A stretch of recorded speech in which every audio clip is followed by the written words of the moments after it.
बहुत सारे लोगों का कहना है कि मेरे फ्यूचर में क्या होगा, तो आपके फ्यूचर या किसी और के फ्यूचर में क्या होगा, इसका सीधा सा संबंध इस बात से होता है कि वह प्रेजेंट में क्या डिसीजन लेता है और किस तरह से उस बात पर अमल करता है। यही उसके फ्यूचर को डिसाइड करता है। तो एक छोटा सा क्वेश्चन आया था कि क्या हम 15,000 रुपये अगर पर मंथ की SIP शुरू करें तो 1 करोड़ रुपया 15 साल के बाद बन जाएगा? बिल्कुल बनेगा, नहीं बन सकता है। दोनों कंडीशन इसका है। आइए इस बारे में आज हम लोग विशेष रूप से चर्चा करेंगे, क्या बन सकता है या नहीं बन सकता है। तो जैसा कि अभी बताया, बन भी सकता है और नहीं भी बन सकता है। किस केस में बन सकता है? अगर आपने ठान लिया, अगर आपने सोच लिया और अगर आपने कर दिया कि 15,000 रुपया आपको अपने पैकेट से निकाल करके एक अच्छे म्यूचुअल फंड में इन्वेस्ट करते जाना है लगातार, कब तक? जब तक मेरा गोल पूरा ना हो जाए। 15,000 रुपये से 1 करोड़ रुपये बनाने तक की जर्नी पूरी ना हो जाए। एक डिसिप्लिन तरीके से आपको इन्वेस्टमेंट करते रहना है। कैसे करना है? सिस्टमेटिक रूप से करना है।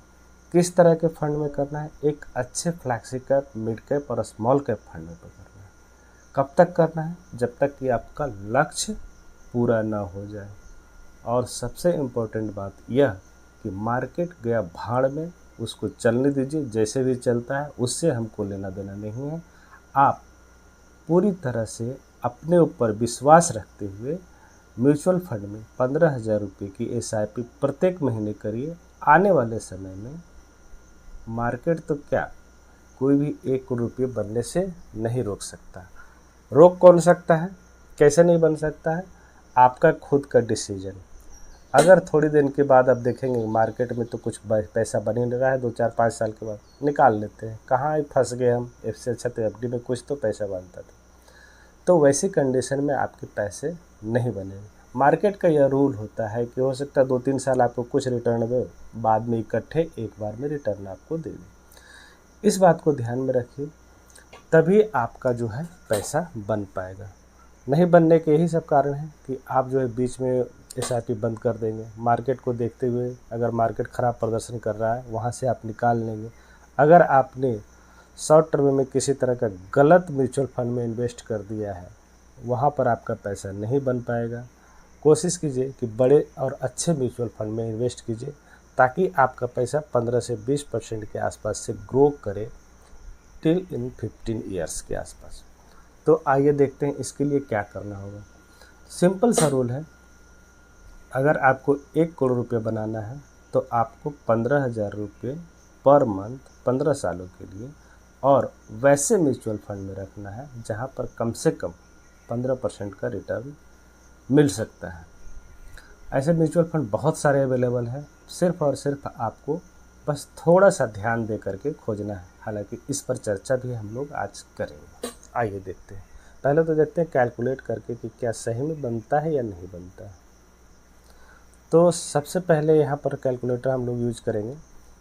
आपका जो देय राशि है 15,000 रुपये है, कितने सालों के लिए? 15 सालों के लिए, और उस पर 15% का रिटर्न हमको मिलता है अगर किसी म्यूचुअल फंड में। तो टोटल इन्वेस्टमेंट अमाउंट आपका हो जाता है 27 लाख रुपये और टोटल गेन लगभग 74,53,000 रुपये बनता है। और कुल मैच्योरिटी वैल्यू की बात की जाए तो 1,02,00,000 के आसपास आप आसानी से पहुंचते हुए यहाँ पर दिख रहे हैं। कब? जब आप 15,000 रुपये पर मंथ 15 सालों के लिए जमा करते हैं, तब की बात है। अब तो ठीक है भाई, 15,000 रुपये मैंने जो डालना चालू कर दिया, तो क्या आपका जो है 15,000 रुपये हमेशा रहेगा?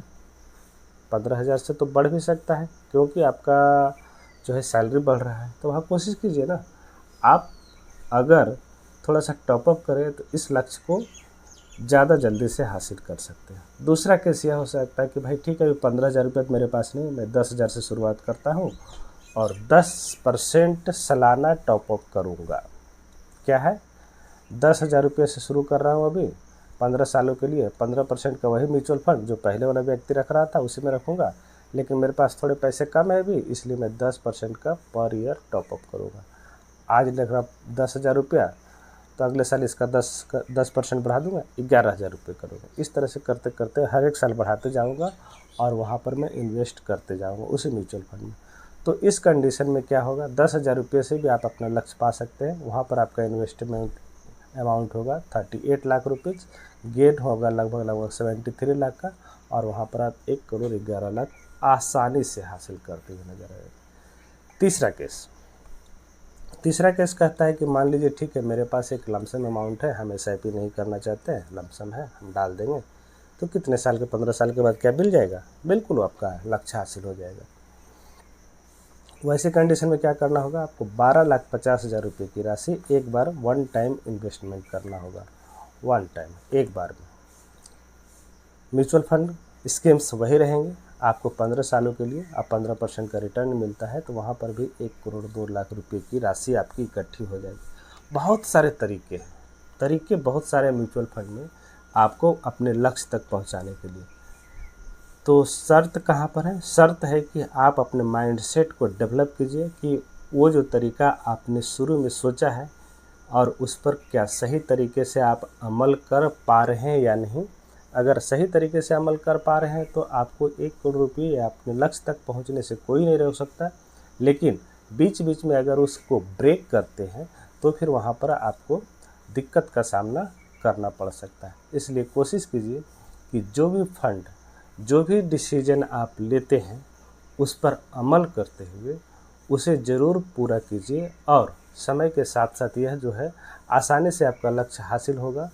विशेष काम आप म्यूचुअल फंड के फंड मैनेजर पर छोड़ दीजिए। अब है बेस्ट फंड, इसके लिए कौन सा रहेगा? आपका टाइम हॉरिजन लंबा है, इसलिए आप कोशिश कीजिए वहाँ पर 2 स्मॉल कैप, 2 मिड कैप और 1 फ्लैक्सी कैप रखने के लिए। टोटल 5 फंड में आप जो है 15,000 रुपये का इन्वेस्टमेंट कर सकते हैं। लमसम पैसा भी आप इन्हीं फंड में डाल सकते हैं। स्मॉल कैप कैटेगरी की बात करें, स्मॉल कैप कैटेगरी में सबसे पहला नाम आता है निप्पॉन इंडिया का स्मॉल कैप फंड। यह फंड का जो है प्रदर्शन आइए देखते हैं किस तरह से बेहतरीन रहा है पिछले कई सालों से। देखिए यहाँ पर Nippon India small cap fund आप साल दर साल देखिए, हालांकि 2018-19 में देखिए बहुत सारे इस फंड ने नेगेटिव रिटर्न दिया। यहाँ पर बहुत सारे लोग जो है एग्जिट कर गए होंगे क्योंकि फंड का प्रदर्शन खराब था, होता है कभी कभार, इसमें कोई दो राय नहीं। लेकिन उसके बाद देखिए 2020 में 28%, 2021 में 72%, 2022 में फ्लैट रिटर्न लगभग 5%, 2023 में 48% और 2024 में 25%। यहाँ पर आपका जो लक्ष्य है 15% ऑन एन एवरेज देखेंगे तो उससे अधिक निकल के आ रहा है। 3 ईयर्स के टाइम फ्रेम में 30% का रिटर्न, 5 ईयर के टाइम फ्रेम में लगभग 37% का रिटर्न, और वहीं पर 10 साल के टाइम फ्रेम को देखा जाए तो लगभग 22 से 23% का रिटर्न निकल करके आ रहा है, जो कि आपको अपने लक्ष्य से पहुँचाने में बहुत ही मददगार साबित होगा इस तरह के फंड में अगर आप इन्वेस्ट करते हैं तब। दूसरा स्मॉल कैप कैटेगरी में दूसरा फंड है बंधन स्मॉल कैप। यह फंड देखिए क्या आपको लक्ष्य तक पहुंचा सकता है। आइए इसका परफॉर्मेंस चेक करते हैं। सिर्फ आज हम लोग परफॉर्मेंस के बेसिस पर ही देखेंगे क्योंकि हम लोग को 15% का रिटर्न अचीव करना है। तो यह फंड देखिए 2020 में लॉन्च हुआ था, यहाँ पर भी लगभग 15% का रिटर्न दिया। 2021 में 51%, 2022 में नेगेटिव 7.5% का रिटर्न, और 2023 में 53%, 2024 में 42%, क्वार्टर 1 में नेगेटिव रिटर्न, और क्वार्टर 2 2025 में पॉजिटिव रिटर्न दिया 16% का। तो ऑन एन एवरेज देखिए 3 साल के टाइम फ्रेम में और 5 साल के टाइम फ्रेम में लगभग 35% का रिटर्न निकल करके आ रहा है, जो कि आपके लक्ष्य को आसानी से पहुंचाते हुए यह फंड अचीव कर सकता है। तो अब दिक्कत कहाँ पर होती है कि यह फंड जो है जब खराब प्रदर्शन करता है तो लोग एग्जिट करते हैं, दिक्कत वहीं पर आती है। उसके बाद आता है अगला कैटेगरी स्मॉल कैप से मिड कैप कैटेगरी में। मिड कैप कैटेगरी में सबसे पहला नाम पुराना फंड है HDFC मिड कैप का। HDFC मिड कैप के बारे में आप देखेंगे कि यह फंड जो है पिछले कई सालों से बहुत ही अच्छा प्रदर्शन करते आ रहा है। फंड अच्छा है, फंड हाउस भी आपको अच्छा है क्योंकि यह आपको जाना पहचाना लग रहा होगा, इसलिए आप इसके प्रदर्शन को देखिए। 2017 41%, 2018 में नेगेटिव रिटर्न, 2019 में फ्लैट रिटर्न, उसके बाद 2020 में 21%, 2020 में 21%, 2021 में 38%, 22 में 11%, 23 में 43%, 24 में 28%। पहला क्वार्टर नेगेटिव, दूसरा क्वार्टर पॉजिटिव। 2025 में ऑन एन एवरेज देखेंगे 3 साल और 5 साल के टाइम फ्रेम में लगभग 30% से 32% का रिटर्न, वहीं पर 7 साल के टाइम फ्रेम में आपका 19 से 20% का रिटर्न यहाँ पर के यह फंड निकाल करके आपको दे रहा है। अब आगे मिड कैप कैटेगरी का दूसरा फंड जो हम लोग ले रहे हैं वह है, मिड कैप कैटेगरी का दूसरा फंड है Motilal Oswal mid cap fund. Motilal Oswal mid cap fund, इसके परफॉर्मेंस क्या कहना है, ये बहुत ही अच्छा प्रदर्शन अभी तक कर रहा है। अपने सभी कैटेगरी के जितने फंड है मिड कैप कैटेगरी में वह 1 नंबर पर है मिड कैप में, खास करके मोतीलाल ओसवाल की बात की जाए। इसका परफॉर्मेंस देखिए 2017 में 29% का रिटर्न, 2018 में नेगेटिव रिटर्न, 2019 में 9%, 2020 में 9%, 2021 में 54%, 22 में भी 9% के आसपास, 23 में 41%, 24 में 57%। पहला क्वार्टर नेगेटिव, दूसरा क्वार्टर पॉजिटिव। तो देख रहे हैं ऑन एन एवरेज आप देखेंगे 3 साल और 5 साल के टाइम फ्रेम में लगभग 35 से 36%, वहीं पर 7 से 10 साल का टाइम फ्रेम में 22% का रिटर्न निकाल करके दिया। तो फंड का प्रदर्शन कभी भी खराब हो सकता है। आपको क्या करना है, आपको अपने माइंडसेट को बना के रखना है कि भाई जो मेरा गोल है उस गोल तक पहुंचने में अभी समय है, इसलिए इस फंड को हम थोड़ा और समय देते हैं, 1-2 साल और वॉच करते हैं, क्या यह फंड अच्छा करेगा तो ठीक है, नहीं तो वहाँ से उठाइए पैसा दूसरे फंड में स्विच कीजिए, आपका वहाँ से कंपाउंडिंग चालू होगा। कंपाउंडिंग का बेनिफिट आपको तभी मिलेगा जब आप लंबे समय के लिए और निरंतर वे में अगर किसी म्यूचुअल फंड में इन्वेस्ट करते हैं, तभी आपको कंपाउंड का बेनिफिट देखने को मिलेगा।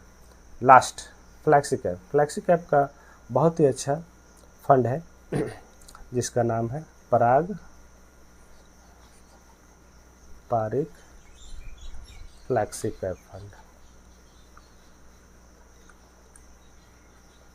पराग पारिक फ्लैक्सी कैप फंड के बारे में बहुत से लोग अंडर एस्टिमेट करते हैं इस फंड को कि भाई फंड हाउस बड़ा हो गया, फंड साइज बड़ा हो गया तो क्या यह प्रदर्शन करेगा कि नहीं।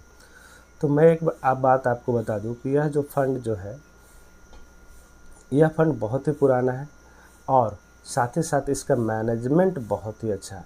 1 लाख करोड़ से ऊपर की राशि इस फंड द्वारा मैनेज किया जाता है। इंडियन इक्विटी के साथ साथ आपको फॉरेन इक्विटी में इन्वेस्टमेंट का इसमें आपको बेनिफिट मिलेगा, और जब फॉरेन इक्विटी का मिक्सचर हो जाता है तो पोर्टफोलियो में उतार चढ़ाव बहुत ही कम देखने को मिलता है। देखिए आप इस फंड के बारे में देखिए 2017 में लगभग 29-30%, 2018 में नेगेटिव से फ्लैट रिटर्न था, 2019 में 14, 2020 में 32, 2021 में 45, 2022 में यहाँ पर थोड़ा सा सेबी के द्वारा रेगुलेटरी चेंज किया गया था, इसके कारण इसका प्रदर्शन थोड़ा ख़राब हुआ था, क्योंकि उस समय जब यह रूल आया था कि आपको फॉरेन इन्वेस्टमेंट थोड़ा कम करना होगा, तो जिसमें मार्केट डाउन था उसी समय इसको सेल करना पड़ा था, इसीलिए इसका नेगेटिव रिटर्न देखने को मिला था। उसके बाद 2023 में 36%, 2024 में लगभग 24%। ऑन एन एवरेज निकाल करके देखेंगे इसमें 3 साल के टाइम फ्रेम में लगभग 24 से 25% का रिटर्न, 5 साल के टाइम फ्रेम में लगभग 25% का रिटर्न, और साथ ही साथ 7 से 10 साल के टाइम फ्रेम में 19 से 20। अगर SIP अगर मोड आपका चालू है तो यहाँ पर और ज़्यादा कभी कभार रिटर्न देखने को मिल सकता है, सही समय पर अगर आपने टॉपअप भी कर दिया तो।